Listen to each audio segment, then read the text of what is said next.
सुरेंद्र पवार को मिली जमानत, जेल से चुनाव लड़ते हुए हाईकोर्ट ने दी राहत। नमस्कार, स्वागत है आप सभी का हमारे चैनल इन्फो डेली हब में। आपको बता दें, हरियाणा विधानसभा चुनाव से पहले कांग्रेस के विधायक और सोनीपत की सीट से उम्मीदवार सुरेंद्र पवार को पंजाब और हरियाणा हाईकोर्ट ने बड़ी राहत दी है। प्रवर्तन निदेशालय यानी कि ईडी द्वारा गिरफ्तार किए गए सुरेंद्र पवार को जमानत मिल गई है। ये गिरफ्तारी मनी लॉन्ड्रिंग के एक मामले में की गई थी, लेकिन हाईकोर्ट ने उनकी गिरफ्तारी को अवैध बताते हुए 25 करोड़ रुपए के इस केस को भी खारिज कर दिया है। सुरेंद्र पवार को चुनाव के दौरान जेल में रहना पड़ा, लेकिन उनके परिवार ने चुनाव प्रचार की कमान संभाल रखी थी। पवार की बेटी और उनकी बहू समीक्षा ने प्रचार की जिम्मेदारी निभाई और मतदाताओं से उनके लिए समर्थन जुटाया। खास बात ये रही कि कांग्रेस ने ईडी की गिरफ्तारी के बावजूद उनका टिकट नहीं काटा और उन्हें सोनीपत सीट से उम्मीदवार बनाया है।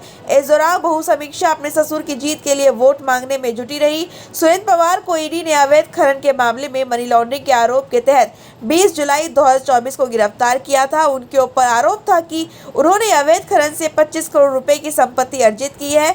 इस मामले में गिरफ्तारी के बाद से ही कांग्रेस ने इसे राजनीतिक साजिश करार दिया है, जबकि ईडी ने इसे एक सामान्य जांच प्रक्रिया बताया था। हालांकि हाईकोर्ट ने पवार की गिरफ्तारी को अवैध बताते हुए ईडी के आरोपों को खारिज कर दिया।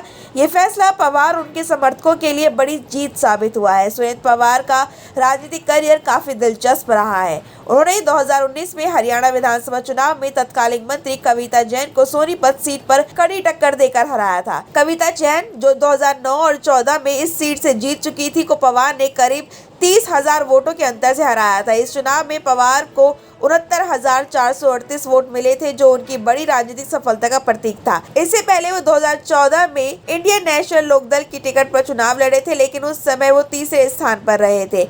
इस बार के चुनाव में सुरेंद्र पवार को एक और बड़ी चुनौती का सामना करना पड़ रहा है। बीजेपी ने उनके खिलाफ कांग्रेस के पूर्व नेता निखिल मदन को मैदान में उतारा है। निखिल मदन की उम्मीदवारी ने इस चुनाव को और भी रोचक बना दिया है, क्योंकि कांग्रेस के पुराने नेता का बीजेपी के टिकट पर मुकाबले में उतरना मतदाताओं के लिए एक बड़ा मुद्दा बन सकता है। कांग्रेस पार्टी ने सुरेंद्र पवार की गिरफ्तारी के बावजूद उनका टिकट नहीं काटा और उनके ऊपर भरोसा जताया है।